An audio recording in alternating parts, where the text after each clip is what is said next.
Assalamu alaikum class. This is Altaf Ahmed Kolachi and I welcome to all of you in Naeem's Virtual Academy. Today we are going to practice other rules of sentence structure which can be errored to check you out that how much ability do you have to find them out and to correct them. अॼु असां error detection में अॻिते ॿिया rule था पढ़ूं पिया जंहिंमें असां सिखंदासीं त हाणे ॿियूं कहिड़ियूं शयूं आहिनि जेके एरर जी हालत में असांखे ॾेई सघजनि थियूं सेंटेंस स्ट्रक्चर में।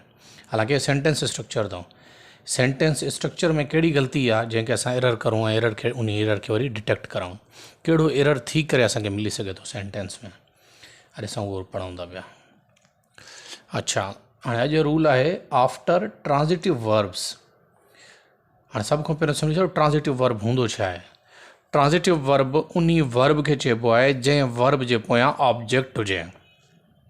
हाँ जो सेंटेंस जा तव्हां हिस्सा पढ़ी आयो न, पार्ट्स ऑफ सेंटेंस पाण पढ़ी चुका हूँ, उन्हीं में हुयो सब्जेक्ट वर्ब एंड ऑब्जेक्ट।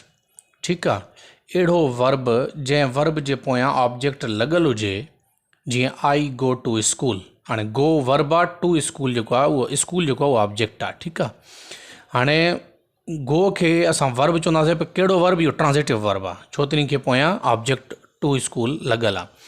अच्छा, हाँ जेकॾहिं सिर्फ़ु हुजे आई गो टू स्कूल कटे छॾऊंसि त हाणे इन्ही खे जेको आहे वर्ब एडजेक्ट ऑब्जेक्ट पोयां न आहे, इन्ही वर्ब खे यानी हाणे गो खे छा चवंदासीं, साॻियो ई गो आहे पर अगरि ऑब्जेक्ट हुई त ट्रांजिटिव वर्ब हुयो, हाणे ऑब्जेक्ट कटे छॾींदासीं त इनट्रांजिटिव वर्ब थी वेंदो। हाणे now we are talking about transitive verbs जंहिंखे पोयां ऑब्जेक्ट हुजे।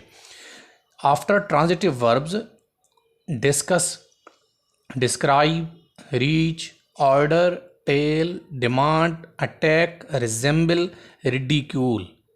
जेकॾहिं ट्रांजिटिव वर्ब्स जी जगह ते हे एक्शन वर्ब्स इस्तेमालु थियल हुजनि, ट्रांजिटिव वर्ब जी जगह ते थियल हुजनि त अॻिते छा छो थो चवे, नो प्रीपोजिशन इज़ यूज़ड। त माना ऑब्जेक्ट खां अॻु में ऐं इन्ही ट्रांजिटिव वर्ब खां बाद में जेको आहे कोई बि प्रीपोजिशन इस्तेमालु न थींदो। जीअं मां तव्हांखे मिसाल ॾिनो, आई गो टू स्कूल। हाणे गो इते आहे त ट्रांजिटिव वर्ब पोयां स्कूल लॻल अथई, लेकिन गो जे पोयां छा लॻल आहे, आई गो टू स्कूल, प्रीपोजिशन लॻल आहे न गो जे पोयां। लेकिन हे जॾहिं बि एक्शन वर्ब इस्तेमालु थींदा ट्रांजिटिव वर्ब में, जॾहिं इन्हनि खां पोइ ऑब्जेक्ट हूंदो, तॾहिं इन्हनि वर्ब्स जे पोयां असां कोई बि प्रीपोजिशन इस्तेमालु न कंदासीं।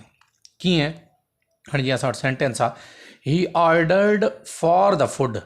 हाणे हिते तव्हां नोट कयो, हाणे हिते हिननि असांखे सेंटेंस ॾिनो ऑर्डर्ड। हाणे हिते ऑर्डर लफ़्ज़ असां मथां पढ़ी आया आहियूं त जॾहिं ऑर्डर इस्तेमालु थियल हुजे सेंटेंस में, यानी जी second, third, fourth form, ing form इस्तेमालु थियल हुजे त पोइ छा कंदासीं असां, त इन्ही एक्शन वर्ब खां बाद, इन ट्रांजिटिव वर्ब खां बाद ऐं इन्ही ऑब्जेक्ट खां पहिरियों कोई बि प्रीपोजिशन इस्तेमालु नथो थी सघे।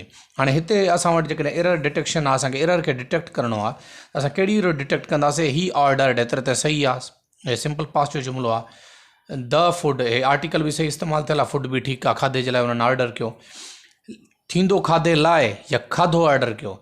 लेकिन हाणे हिते जेको तव्हांखे असां पढ़ियोसीं रूल इहो आहे त ऑर्डर जे पोयां प्रीपोजिशन इस्तेमालु न थींदो। हाणे हिते जेकॾहिं असां एरर खे डिटेक्ट कंदासीं त असांजी एरर कहिड़ी आहे, हिते फॉर। ठीकु आहे, हाणे एरर इहा आहे त थींदो छा, माना हिननि चयो नो प्रीपोजिशन इज़ यूज़ड। इन्हनि वर्ड्स खां पोयों कोई प्रीपोजिशन इस्तेमालु न थींदो। ईअं न आहे जो फॉर इस्तेमालु न थींदो त कुझु ॿियो इस्तेमालु थींदो, कुझु बि इस्तेमालु न थींदो। What we will have to do here, असां फॉर खे छा करे छॾींदासीं, रिमूव करे छॾींदासीं। हाणे करेक्ट जेको असांजो जुमिलो आहे उहो छा थींदो, ही ऑर्डर्ड द फूड। हाणे करेक्ट आहे, फॉर ख़तमु थी वेंदो। ठीकु आहे। अच्छा, हाणे अचो ॿिए सेंटेंस ते। हाणे हिते ॿियो मां वर्ड खयो आहे, मथे लिखियलु अथव डिमांड। ठीकु आहे, हाणे चयल आहे त इहो बि जेकॾहिं ट्रांजिटिव वर्ब जी जॻह ते इस्तेमालु थिए त कोई प्रीपोजिशन इन जे पोयां इस्तेमालु न थींदो। हाणे कीअं, हिते आहे ही डिमांड्स टू हिज रिलीज़।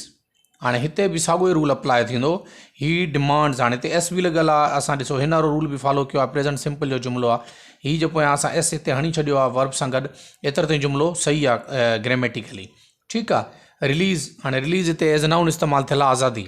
ठीकु आहे, हाणे इहो बि सही इस्तेमालु थियल आहे। एरर किथे आहे, एरर 2 में आहे, छो त असां रूल पढ़ियो आहे त जॾहिं डिमांड एज़ ट्रांजिटिव वर्ब इस्तेमालु थींदो, हाणे त ट्रांजिटिव छो आहे त ऑब्जेक्ट लॻल अथसि, जॾहिं डिमांड एज़ ट्रांज़िटिव वर्ब इस्तेमालु थींदो त इन जे पोयां कोई बि प्रीपोजिशन न लॻंदो। हिते एरर डिटेक्ट कहिड़ी कंदासीं, एरर आहे टू।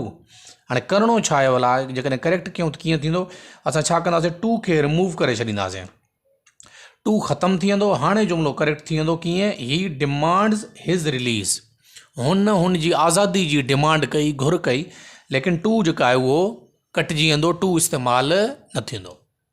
ठीकु थी वियो। अचो टियों सेंटेंस वठो इन जो सम्झण जे लाइ। Teacher is telling of a story.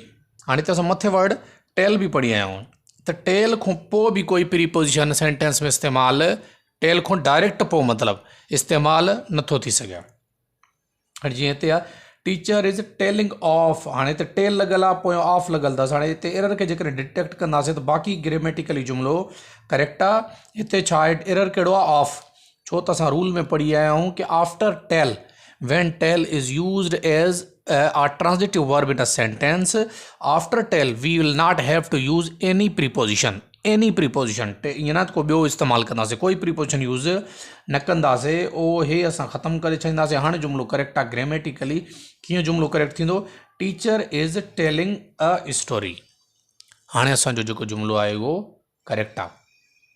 ठीकु आहे, इन शइ खे थोरो तमामु गौर सां तव्हां ॾिसी छॾींदो, तव्हांखे सम्झ अची वेंदी। हाणे अचो अॻिते असां ॿिया रूल पढ़ूं था।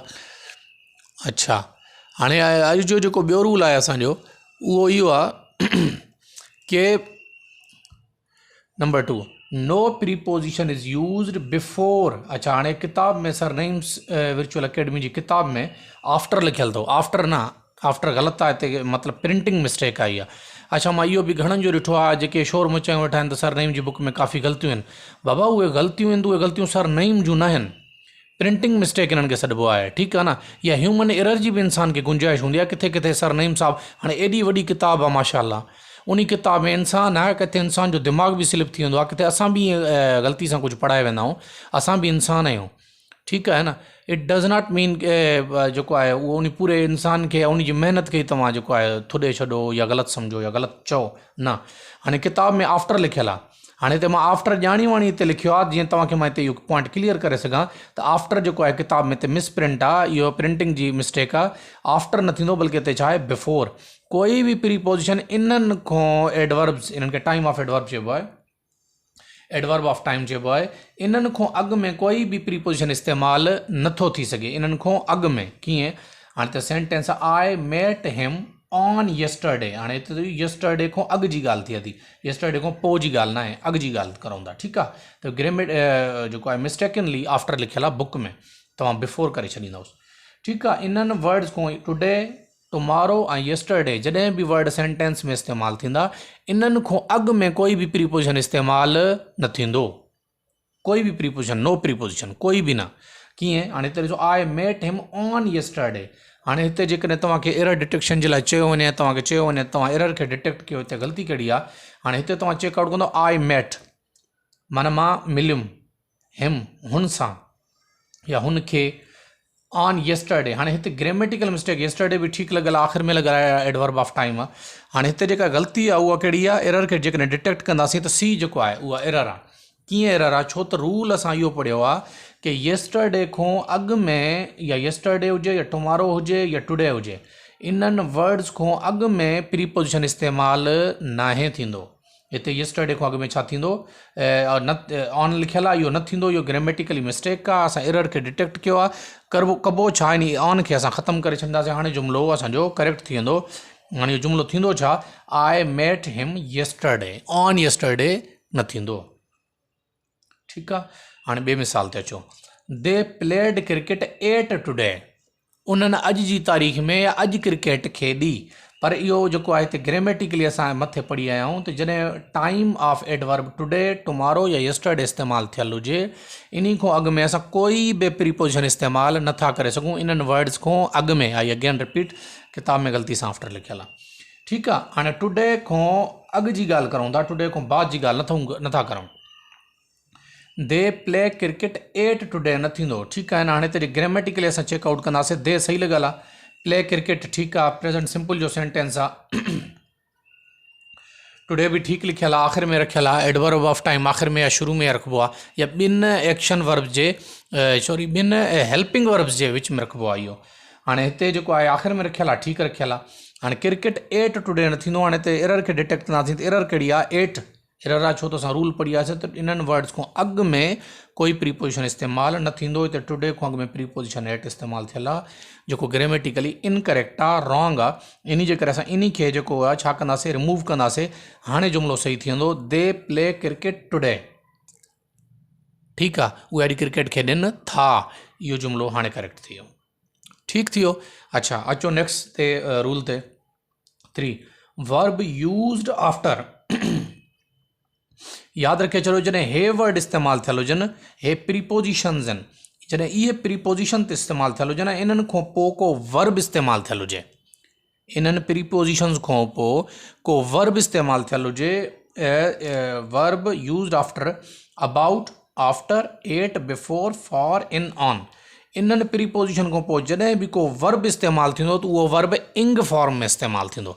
फर्स्ट फॉर्म में इस्तेमालु न थींदो, सेकंड फॉर्म में इस्तेमालु न थींदो, थर्ड फॉर्म में इस्तेमालु न थींदो, ग्रामेटिकली रॉन्ग आहिनि। ऐं वर्ब कहिड़ी फॉर्म में इस्तेमालु थींदो, इंग फॉर्म इस्तेमालु थींदो। वर्ब इस्तेमालु करे सघूं था लेकिन इंग फॉर्म में।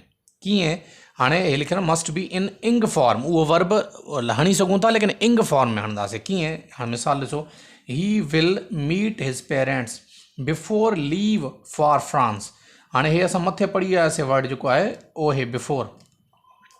जॾहिं वर्ड प्रीपोजिशन बिफोर हुजे त बिफोर खां जेको आहे बाद में उहो हे बिफोर आहे। बिफोर खां बाद में जेको वर्ब इस्तेमालु थींदो उहो फर्स्ट फॉर्म में इस्तेमालु न थियो थी सघे, सेकंड में बि न, थर्ड में बि न। कहिड़ी फॉर्म में, मस्ट बी इन इंग फॉर्म, उहो वर्ब इंग फॉर्म में हुजे। कीअं, हे थींदो बिफोर लीव न थींदो बल्कि थींदो बिफोर लीविंग। हाणे लीव में असां जेकॾहिं एरर खे डिटेक्ट कंदासीं, करेक्ट इन जो फॉर्म छा आहे, करेक्ट इन जो फॉर्म आहे लीविंग। हाणे जॾहिं इंग रखंदासीं त हे ई जेको आहे इहो ख़तमु थी वेंदो ऐं इंग फॉर्म में अची वेंदी। हाणे करेक्ट जेको आहे इन जो हे आहे। एरर असां हिते डिटेक्ट कंदासीं, हे एरर आहे, ठीकु आहे। हाणे हिते हे ग़लति आहे। हाणे इन जो करेक्ट फॉर्म कहिड़ी आहे, करेक्ट फॉर्म ओ हे आहे, हे थींदो बिफोर लीविंग। छो त असां रूल पढ़ियोसीं त जॾहिं बिफोर हुजे त इन खां पोइ जेकॾहिं वर्ब अचे त उहो वर्ब इंग फॉर्म में इस्तेमालु थींदो, ठीकु आहे। हाणे करेक्शन इन जी आहे। हाणे अचो बी ते। हाणे बी जो बि मिसाल साॻियो ई आहे। After attended the class I will see U. Class attend करे, क्लास अटेंड करण खां पोइ मां तव्हां सां मिलंदुसि, आई विल सी यू, ठीकु आहे न, मां तव्हां सां मिलंदुसि क्लास अटेंड करण खां पोइ। हाणे असां मथे अगेन इहो साॻियो रूल पढ़ी आयासीं त जॾहिं वर्ड आफ्टर, जॾहिं जेको इहो आहे प्रीपोजिशन आफ्टर, ठीकु आहे, इस्तेमालु थींदो त इन खां पोइ जेको वर्ब इस्तेमालु थींदो उहो वर्ब सेकंड, फर्स्ट ऐं थर्ड फॉर्म में इस्तेमालु नथो थी सघे। कहिड़ी फॉर्म में इस्तेमालु थींदो, मस्ट बी इन इंग फॉर्म, उहो वर्ब इंग फॉर्म में हुजे। हाणे आफ्टर हिते अटेंडेड, हाणे हिते जेकॾहिं एरर खे डिटेक्ट करिणो आहे त बाक़ी ॾिसो द सही इस्तेमालु थियल आहे, द क्लास पर्टिकुलर क्लास जी ॻाल्हि आहे। I will see you, I will future जी ॻाल्हि करूं था, ठीकु आहे। सी बि सही इस्तेमालु थियल आहे, सी जी स्पेल बि सही आहे। एरर किथे आहे, एरर सिर्फ़ु ओ हिते आहे, एरर खे डिटेक्ट कंदासीं हिते। हाणे एरर छो हिते आहे, छो त रूल असां इहो पढ़ियो आहे त आफ्टर खां बाद जेको बि वर्ब इस्तेमालु थींदो उहो verb, that verb must be in इंग फॉर्म। हाणे हिते हालांकि सेकंड फॉर्म में इस्तेमालु थियल आहे, अटेंड, अटेंडेड, अटेंडेड। हाणे हिते सेकंड फॉर्म में इस्तेमालु थियल आहे। इहो करेक्ट कीअं थींदो, इहो इंग फॉर्म में हलियो वेंदो, पोइ करेक्ट थींदो। कीअं, मिसाल तौरु हाणे इहो कीअं करेक्ट थींदो, आफ्टर अटेंडेड लिखियलु आहे न, इहो थींदो आफ्टर अटेंडिंग,